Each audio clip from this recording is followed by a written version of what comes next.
Oh,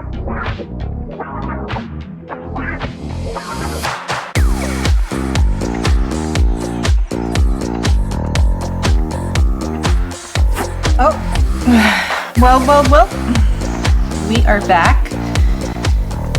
I have spent this morning formulating now on paper this lip balm formula that I plan on being a part of the tutorial that eventually will come out. My plan is to publish one tutorial and it will all be in one pretty video. And so, but in order to do that, I have to get this formula. The product itself has to be perfect. So I am going to get this whipped up today and then be one step closer to getting that out for you guys. I do have to say that I plan on taking my sweet time in this creation process because I want to have like a library of these tutorials on my channel, and I think that anybody would appreciate quality over quantity as far as this stuff goes. So this is what I'm going to do today. And the other topic that I wanted to talk to you guys today is the actual hobby of formulating. So I'm kind of split on this. I love formulating. I know people that do formulate, but as far as like people in general, for formulating to be as common and popular as baking or cooking, we're obviously not there yet. But I have this fun theory in my mind, and I think that I might be onto something in thinking this. You know how people are doing sourdough or making sourdough bread right now? Especially like millennial moms, I feel like it's the thing right now. That is very much like effort-based. You are making that stuff because you want clean bread for your family, and you also appreciate the act of making things with your hands. So my theory is that formulating is gonna be the next sourdough. We've gone from clean eating to clean beauty. Now we're making sourdough bread. And then next, are we making our own products? I tell you, every single time that I run into people in life and I just randomly tell them like what I do, everybody's so fascinated with the fact that I make my own stuff. And I can just see it in their eyes that they would be curious to try it also.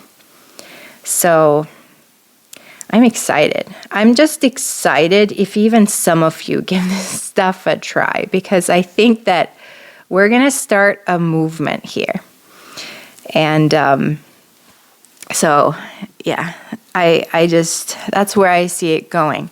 But I do have some criticism on the world that we live in right now on this topic, because I don't think our world is ready for this quite yet. And I'll tell you why. Number one, finding ingredients is kind of hard. You can find basic butters and oils and waxes even on Amazon. That's not too hard. But then like people don't have the knowledge, for one, like where to get any other ingredients. And then some ingredients you actually have to order from abroad. There's a reason that a lot of even natural brands now claim, you know, they might be made in USA, but their ingredients don't come from the USA.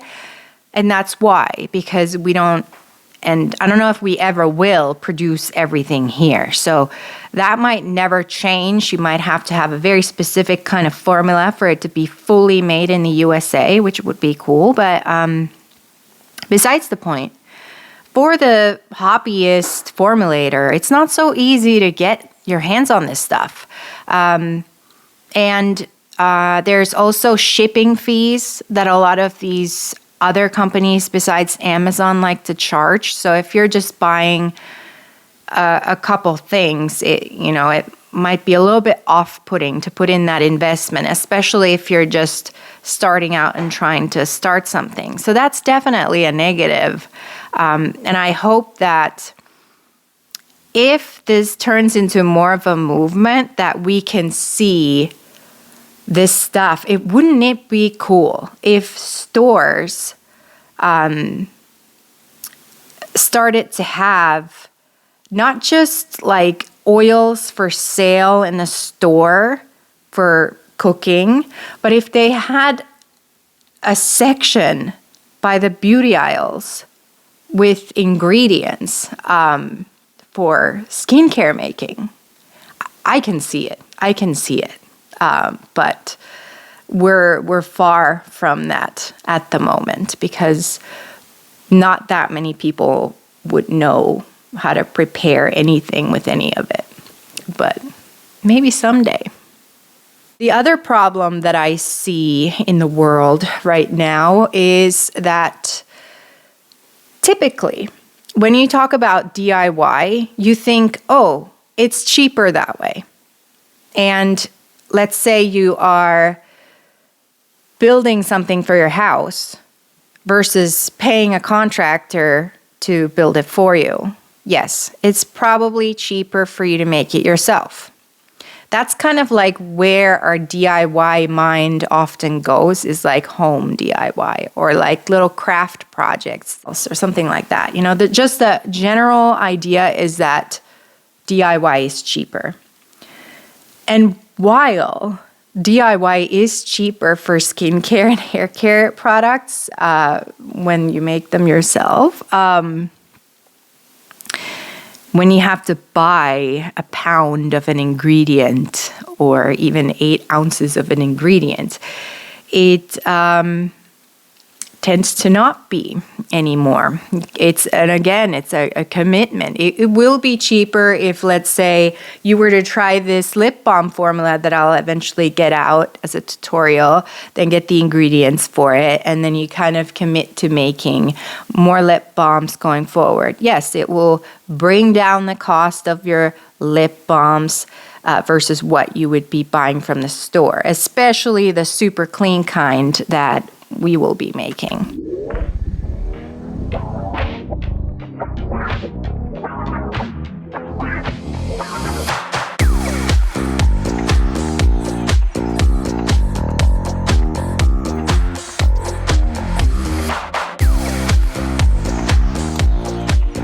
It's amazing how much better you get about eyeballing stuff. Not that that's what I'm doing, but I was estimating about 10 grams of cocoa butter, and I needed 1080, and that's what I randomly pulled in that block.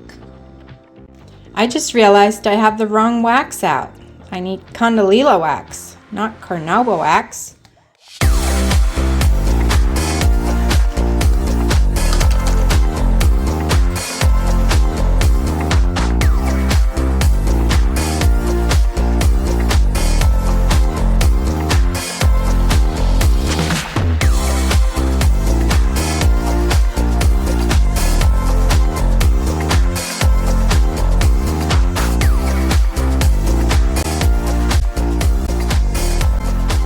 So at this point we have all the foundation ingredients in here. We're gonna melt this and then wait for it to cool down a bit before we add the vitamin E oil.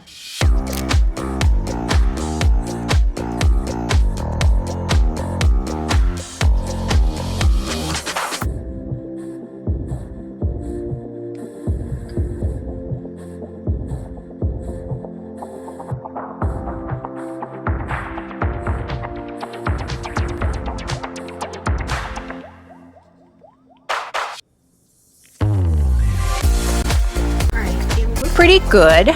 It's a little bit more on the yellow side than what I was hoping to achieve, although we have to get over the fact that we've been falsely taught that cosmetics are white, that white equals clean. And in some instances it does, but in natural beauty products, it is actually a sign of life and nutrition, so to speak. Imagine like bleached flour versus not, white bread versus multi-grain, whole wheat, you know? And speaking of bread, did you see how simple that was? You could totally see yourself doing that, right? If you're making sourdough bread, you can formulate your own beauty products.